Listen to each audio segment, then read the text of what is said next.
tonight, item A, which is the Centerview project, and several issues concerning that. Mr. Fearborn, I'll turn it over to you. Thank you, sir. The first item that is on for this evening, first of all, Centerview project is as of this evening, for the first time, behind schedule.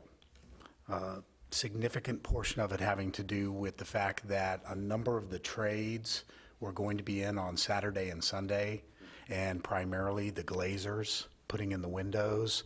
They could not do any of that work, and so work backed up for 3 days. The city council may remember that we had a very aggressive schedule. They had originally indicated after we had the second meeting with them that they would be June 10th, in that range. We had indicated a special event that we really had a desire for, if at all possible, on Memorial Day weekend, Saturday, May 27th, and prior to the private event that was going to take place, having the ribbon cutting in front of that. They are now requesting that the following Friday, which I believe is June 2nd, now be the extension date, which still puts them inside of their original construction window, but they wanted to indicate to us they just don't think that there is any way that they are going to be able to have this open for an event on May 27th. This follows, the rain was kind of a sealing factor after a series of events over the course of the past couple of weeks that included some floor issues that were going on, and they were actually they were able to accomplish this past Friday, but that pushed a couple of the trades back a whole week because they couldn't get on the floor last week. Then the glazers were going to come in after the flooring and put the windows in.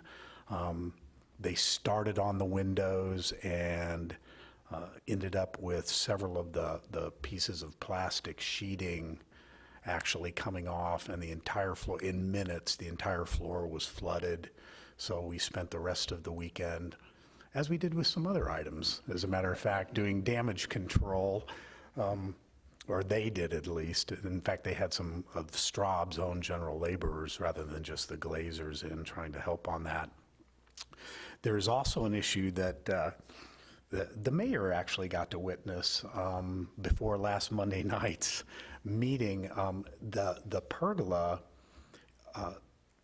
is moving in the wind about 6 inches, and that's not good because it's really big and it's really heavy, and if you haven't had the chance to see it, it's really beautiful, but it needs to be beautiful and safe. And so I would not allow an occupancy permit with it in its current condition. They have their structural engineer checked for load, but did not check for wind. And it is a huge feature, and it moves approximately 6 inches in a 26-mile-an-hour gust. So Mr. Crass has actually given them 6 or 7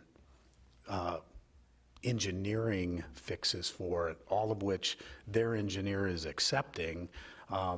It's their bad, but it's still a factor that's in there right now that we have to deal with. And again, they'll be finishing before liquidated damages would go into effect. They're still within their original time frame. They were really trying to work with us and do us a favor by getting it done before that particular date because of the significance of it. And it looks like we're going to have to miss that date at this point. And I will be notifying the private party who is involved, who most of you know what that entails. And we're hoping that the early notification that the meeting should not be watched tonight will go into effect. So that is the opening schedule that's involved. At this point, it looks like June 2nd will be official. One of the things that Mr. Musteen and Mr. Eakey were planning on, even if the ribbon cutting had taken place on the 27th, was for Friday, June 14th? June 14th or 15th, that range in there, a couple of weeks later, we were actually going to have a 4-hour open house there, invite the public, invite anybody who wants to come in, cake, punch, cookies. So, thank you, the 16th of June. And so that is firm on the schedule. Mr. Musteen's office will be up and running by then. He'll be all moved in, as well as all of the other furniture associated with the building. So right now, what we will probably plan on is that particular date for the ribbon cutting and open house, and inviting anybody who wants to be there to be there. As far as the private event is concerned, Mr. Eakey will begin working immediately. I wanted to inform the council first. Mr. Eakey will be working with the individuals involved to get the private events rescheduled. That's the opening schedule. Any questions on that particular item? Terrific. Room names. As I kind of indicated, the beginning of the when we first sent the memo out that was associated with the room names, which is page 2 of your packet here, we had suggested some room names to you that we've kind of carried through onto the diagram that you see here as far as what our recommendation would be. But the council that was here at the time will remember that the conversation turned to the actual name of the building itself.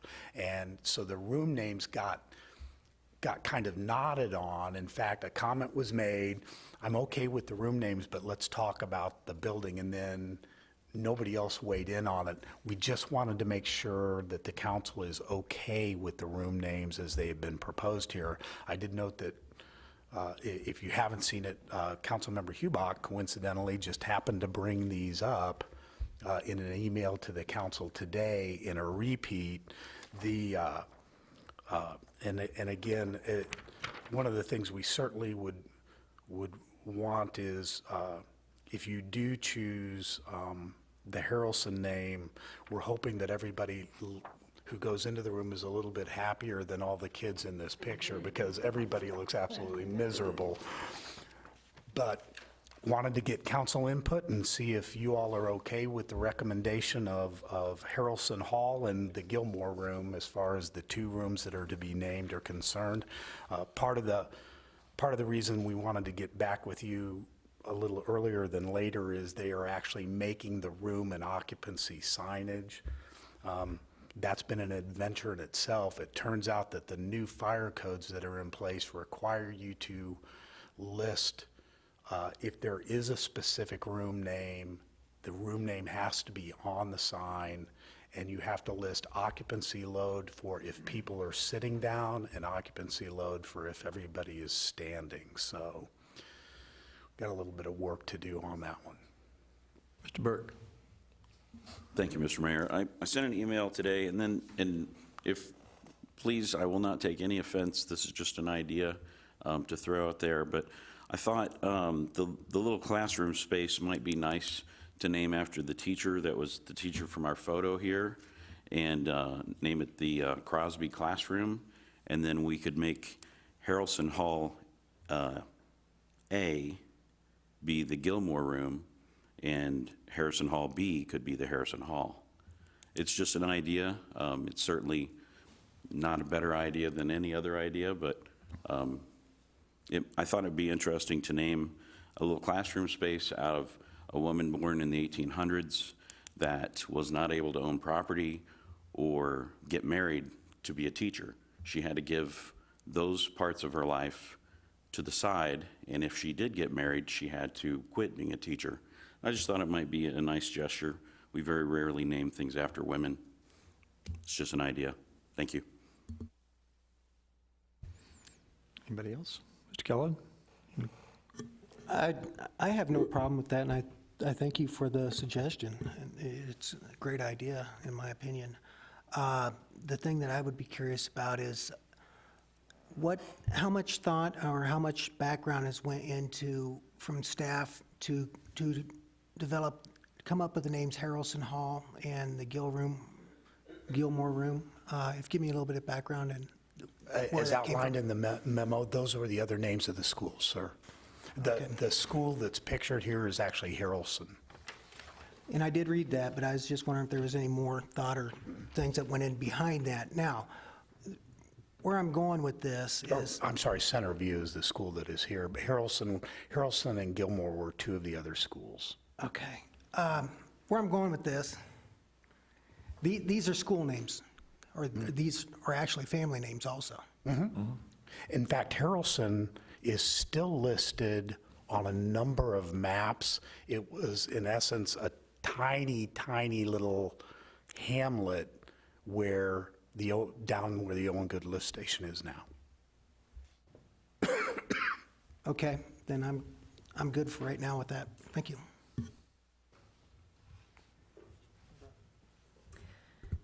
Thank you. I was just going to say, I think, given the options, I would probably choose to stick with the ones proposed by the city. I like the consistency of all of the rooms and the building all being named after actual schools, the school names.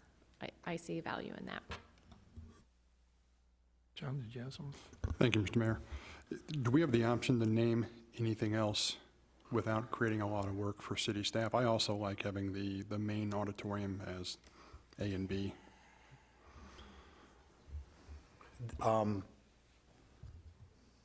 We could name the lobby, rather than just calling it lobby, but, I mean, it is just a lobby. No, I mean, it's going to have signage, one way or the other. And it's got to have an occupancy load sign on it. We were just thinking we would have it say lobby at that point in time, though. That's the only other room that's left that hasn't been named. I'm actually going back and supporting Mr. Burke on the Crosby reference, but I don't necessarily have a preference on the rooms. The only thing I will say is Harrelson A and B, as a person that's had to deal with this type of room naming down at UMKC and their student union, they've done a lot of, Moorhead, A, B, C, and D, and all these things. I can't get not literally Moorhead, sorry. Just an example. But just an example, because they have on each floor rooms that could be divided into 4 or 6 classrooms even. I mean, it's huge. The problem is every time we have programs down there, everybody's lost because everybody doesn't know whether A starts on one end or D.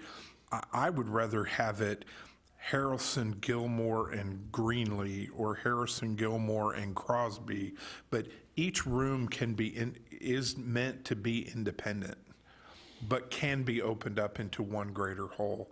And I understand the nature of recognizing the larger room, but if you had 2 events there and you were told Harrelson A and B, I can guarantee you whoever's having an event in A is going to be interrupted with people walking in looking for B. And so I like the idea of separate names. Politely put, it's the keep it simple, stupid approach, and less confusion. What those names are, don't really care. I like the inclusion of Crosby. That's a very good proposal, but we were also given by staff Greenlee, which is another school, which would maybe scratch the school, keeping the schools consistent. So I don't care what names we use. But I like getting away from the A and B because everybody's going to get confused.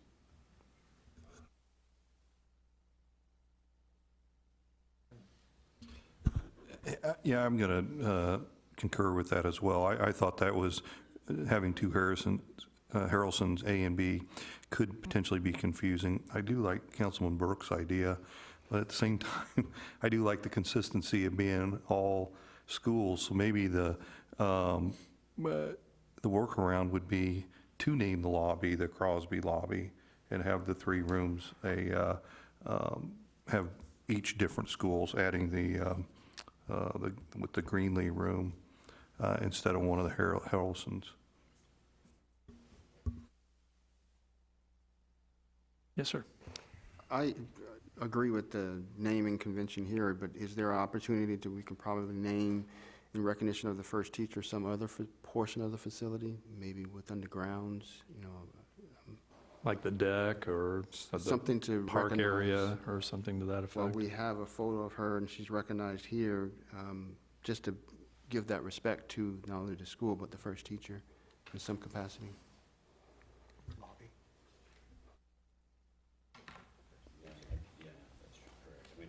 We don't know that she was the first teacher. She's just the teacher who happens to be pictured in this photo that we're looking at here.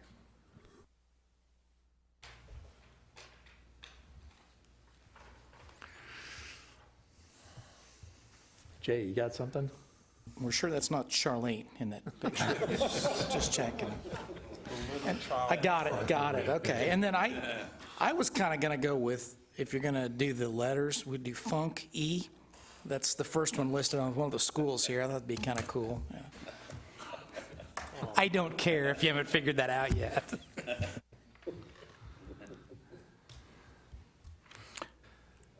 The one that I would strongly, the one I would strongly recommend that the council not adopt of the names is the original name for Harrelson, because that was actually proposed for the small classroom area, and I see a lot of discussion about seldom seen. Just sounds too much like seldom seen, and there'll be jokes, and it'll The school was very empty. be, No one showed up. Mr. and Mrs. Winkler kept it populated. There's 1/3 of all that classroom with their kids. I have a sign that says classroom closed due to lack of interest. Go ahead, sir. Well, Mr. Mayor, it sounds like I never took the straw poll here, so I don't know. We've got two proposals. One, we keep it exactly as is with Harrelson A and B, or the other proposal with Harrelson and Greenlee and Gilmore. But I didn't know, I couldn't tell what the prevailing wind was, so I would almost ask, would it be appropriate to have kind of a straw poll to get a leaning on where we're going with Sure. either of those options? I think before we do that, though, I'd like to ask Jim, the idea behind Harrelson Halls A and B, and I've been to a lot of places that have had conferences where a large hall has one name, and then they're cut into A, B, and C, only because you know where you're going when you say Harrelson Hall.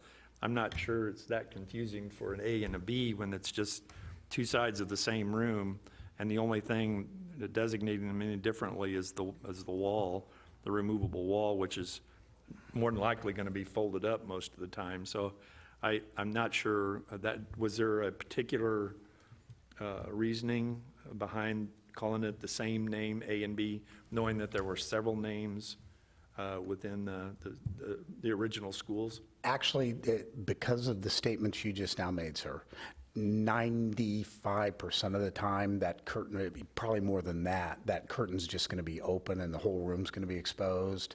So having it be a couple of different names, however, as a good compromise, maybe what we do is, it is Harrelson Hall, and as you had just said, Harrelson Hall, the Gilmore Room. Harrelson Hall, because a hall is different than a room.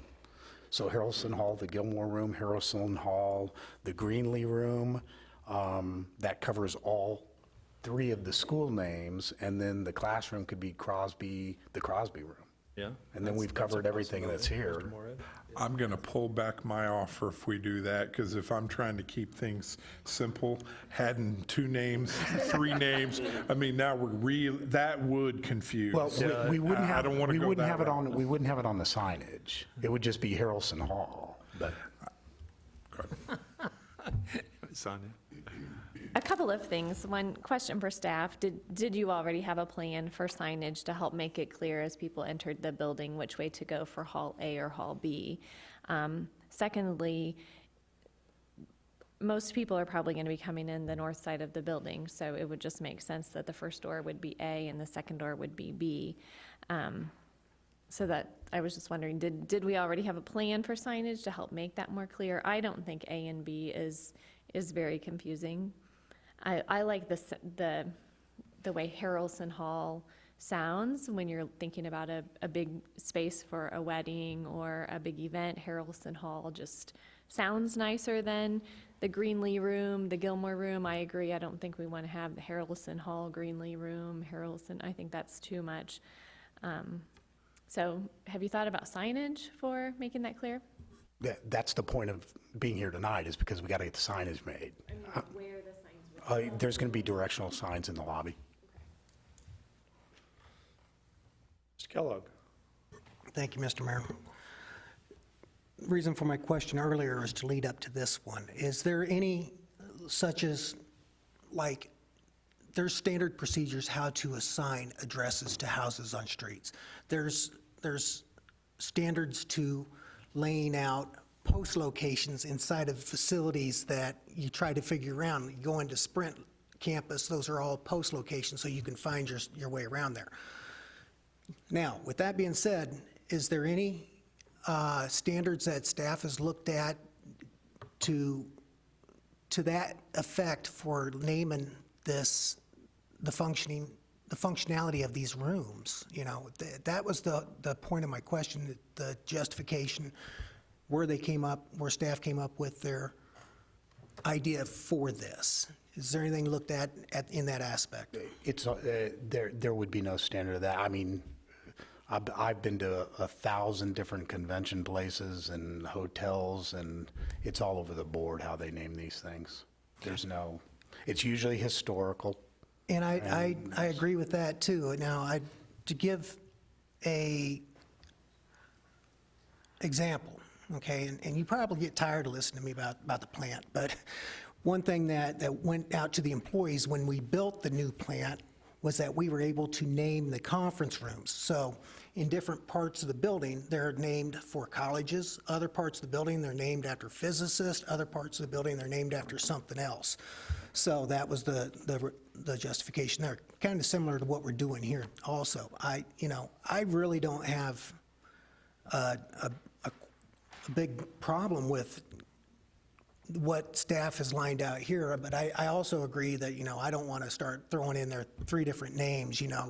The hall is this, going down to the room, the sub room, the bathroom, and all of that. So We have another idea for that, don't we? well, and I'm not done talking about that either, because this isn't the only building the city owns. So that's I appreciate what Mr. Moore brought forth there. So, Mr. Townsend? I'll call Mr. Westcoat tomorrow down.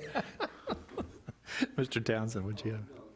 I believe it was a few sessions ago, Mr. Moorhead had asked if there was going to be any, from the staff checking with the Historical Society on vetting the names, the family names, and just history beyond establishing the school. That's probably to the point of Mr. Kellogg. Well, Mrs. Historical Society sent us an email, and these names are included in her email to us. Yeah. And there we go. Mr. Holman? I'll just make it simple. I'm going to support staff's recommendation for the names. Well, there's the first consensus there. 3, 4, 5? Okay. Perfect. Harrelson Hall A and B, the fire district will probably be very happy about that. And the Gilmore Room. All right.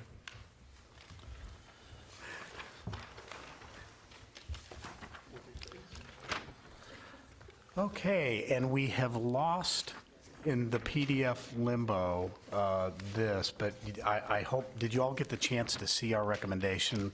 Thank you very much. This is what is being proposed in this kind of a blue background color.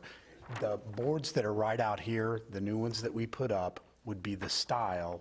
The lettering would actually be etched into the glass of the standout, and then the back part of it would be painted a bluish, similar to that. It would be staff's recommendation, as we've looked back on all of this, that it include the groundbreaking group and the city council For the ribbon cutting, obviously, the May 27th date has to go away now, as of today, and that, and it's pretty standard to have your architectural group and your construction group listed at the bottom, unless, of course, they frustrate the city manager enough that he recommends to the city council at a later date that they be removed and remanded for further consideration.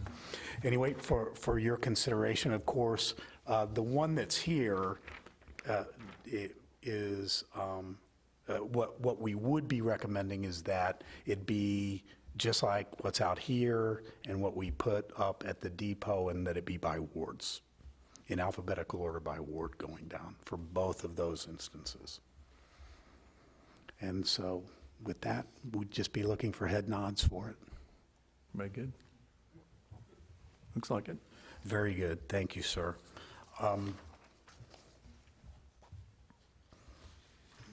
I hope the date on that's June 2nd, or things are going to start to get really, really dicey.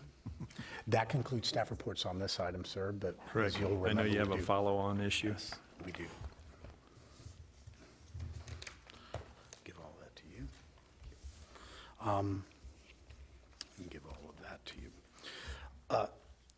you. You may have noticed that they are beginning to wrap up the construction and repairs associated with the Foxwood Water Tower. And the council had indicated to us several months ago when we brought up, do you want, at this time, any artwork on the water tower? The council had indicated, no, just paint it a solid color for now, until we would decide at a later date. And that time is now. Staff is recommending this color. Showed it to the mayor earlier, and he thought that it meant that the tower was going to be the white and that there was going to be a blue tongue painted on it. Then Mike Krass said, no, it's going to be a mouse hole. It's actually just the blue color, and believe it or not, they actually make calendars for water tanks as Tank of the Year, and when we make them for everything. But there is a sample of what that would look like. That would be the base color when it's up on the water tower, and it would have the gloss to it, rather than the flat. Mike had actually very safely initially recommended that we just paint it white and be done with it. And nobody went for that, but it was his safest recommendation at this time. But they very much like the gloss that was on this as well, if you just want to. We're not going to go with that. For after we get the base on?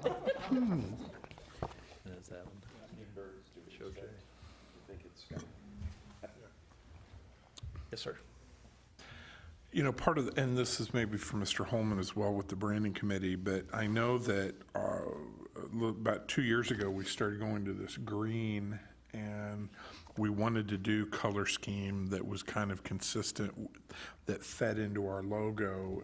I mean, are we beholden to this color, or is branding attempting to go another way? Because it seems like we're suddenly going blue, which is, I mean, it would make sense to me that if our city's color is this green, would we not want the water tower to be the city color of our branding and not a inconsistent color? Mr. Holman. It's kind of funny you mentioned that, because the mayor and I were looking at each other as soon as Jim put up the color. The new logo that you're going to see in 2 weeks uses, is that color a little darker, Jim, for the? No, it's exactly this color. Okay. We would probably be looking, if we did something like the one picture showed us, probably kind of a reverse image of what the logo is. So it'll work, is the bottom line. This is going to match up. And this color is actually in the same color palette that we were given with the green, and the green's a little bit subtler, but this was actually one of the original colors that we received. There are 3 different color palettes that are accepted by the city, and this is part of one of them. So my recommendation was just that whatever the color that it is consistent with whatever our branding scheme is, whatever variation of that color needs to be. I just would hate to, fall in love with one color and have it clash with the message we're trying to send. We actually didn't have one until this afternoon when we saw the mayor's jacket, sir. Do we have any more of these calendars? Sorry, sir. It must be a collector's item because there's only one of them floating around. I'm going to ask kind of a cynical question or kind of a funny question, but it's serious, though. Is that an upcharge for that color or compared to white? You know, sometimes you go out and buy a certain car and you get a special paint job, that's $1,500 option, so. Right. Wow, okay. But I agree with, keeping this consistent with where we're going with the branding.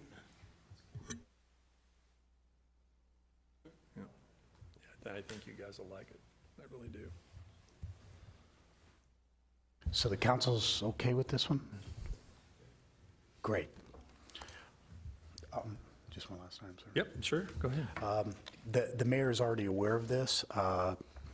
Chief had every intention of being here tonight.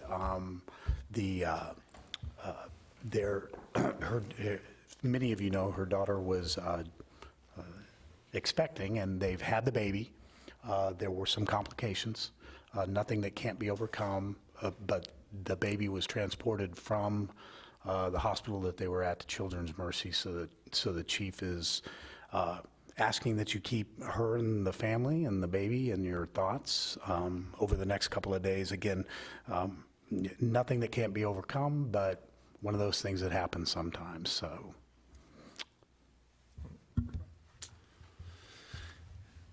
Anybody, Mr. Holman? Yeah. In keeping with Mr. Burke's idea, to me, I think a really good idea to use it for. I thought the idea itself was really good, but we're going to have some really nice landscaping. What about the Crosby Garden in the back? And we could put some of that interpretive signage back there with it. Could tell the story. Something to think about anyhow. It would, because we're really going to dress that up with some nice landscaping. I know Steve Rulo is going to dig into that, and no pun intended, sorry. But that would be a nice feature, I think. Would also entice people to come out and see that. And thank you for bringing that up, sir. That was actually a 6-day delay because of the weather.